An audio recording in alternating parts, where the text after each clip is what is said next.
Bismillahirrahmanirrahim. Assalamualaikum warahmatullahi wabarakatuh. Nama saya Muhammad Khairul Ikhwan bin Hasnan, memegang indeks 21MP006. Saya merupakan pelajar dari program Sarjana Perguruan Agama.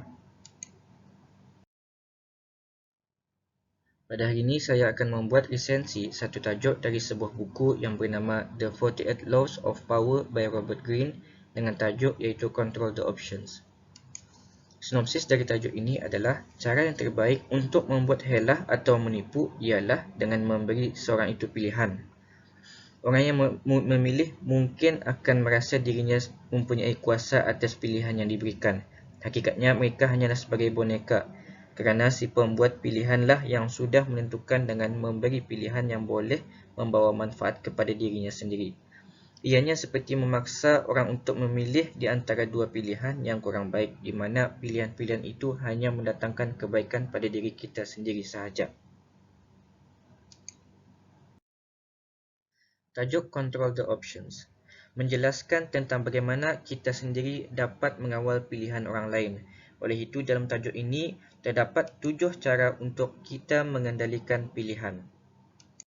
Pilihan yang pertama adalah color the choices. Cara ini selalu dilakukan oleh Henry Kissinger terhadap Presiden Richard Nixon. Kissinger merupakan seorang setiausaha Amerika Syarikat pada masa itu dan beliau mempunyai lebih banyak pengetahuan dalam mengurus tadbir negara. Selain dari menyuruh Presiden bagaimana memerintah negaranya, Kissinger menggunakan cara mencantikkan pilihan seperti pilihan di antara A dan B. Kissinger akan memberitahu banyak kebaikan tentang A berbanding dari pilihan B. Dengan itu, Presiden Nixon pun akan memilih pilihan A. Yang kedua adalah force the resistor. Antara masalah utama yang dihadapi oleh Dr. Milton, iaitu seorang pakar terapi hipnosis pada 1950-an, adalah masalah kambuh. Pesakit mungkin kelihatan pulih dengan cepat, tetapi kecenderungan mereka yang jelas terhadap terapi menutupi rintangan yang mendalam. Mereka akan cepat kembali kepada tabiat lama. Jadi untuk mengelakkan ini, Erikson mula mengarahkan beberapa pesakit untuk berulang, membuat diri mereka berasa teruk seperti ketika mereka mula-mula kembali ke tempat asal. Menghadapi pilihan ini, pesakit biasanya akan memilih untuk mengelakkan kambuh. Teknik ini adalah sangat baik dan untuk digunakan kepada kanak-kanak dan orang lain yang suka melakukan perkara yang bertentangan dengan apa yang anda minta. Jadi, galakkanlah mereka untuk memilih perkara yang anda mahu mereka lakukan dengan tampil menyokong sebaliknya.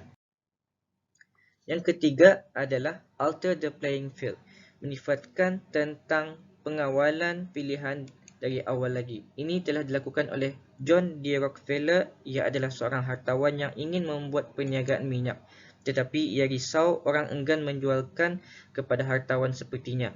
Dengan itu, John memutuskan untuk membeli jalan kereta api khas untuk membawa minyak. Dengan cara ini, jika orang tidak mahu menjualkan perniagaan minyak mereka, John akan menaikkan harga transport minyak di mana mereka akhirnya akan terpaksa menjualkan minyak mereka. Yang keempat, the shrinking option. Cara ini dilakukan oleh Bollard. Ia adalah seorang peniaga seni. Sebagai taktik supaya orang membeli seninya, Bollard menyimpan seninya tanpa harga pada hari pertama, di mana orang ramai akan mengagumi seni itu dan balik untuk berfikir sebelum membeli. Tetapi Bollard pada esoknya menukar seni untuk kepada seni yang tidak secantik hari sebelumnya. Setiap hari Bollard melakukan seperti itu. Disitulah orang ramai akan terpaksa membeli kerana takut esok harinya seninya tidak secantik seperti hari sebelumnya. Yang kelima, the weak man of the precipice. Teknik ini adalah persamaan dengan color the choices. Tetapi perbezaannya ialah si pemilih merupakan orang yang susah untuk membuat pilihan dan tidak ada pendirian yang kuat. Yang keenam, brothers in crimes.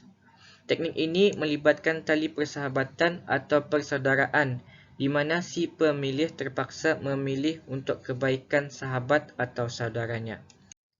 Pilihan yang ketujuh, the horns of a dilemma.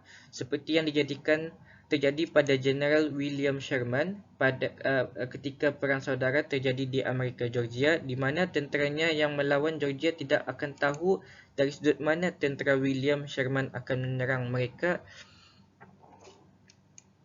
Dan contoh yang kedua pula adalah seperti seorang peguam memberi pilihan jalan cerita kepada si penjahat, tetapi di setiap jalan cerita yang dibuat oleh peguam itu terdapat kesalahan yang telah disengajakan untuk menunjukkan si penjahat itu menipu. Sekian, itu sahaja daripada saya mengenai resensi tajuk Control the Options dari sebuah buku bernama The 48 Laws of Power.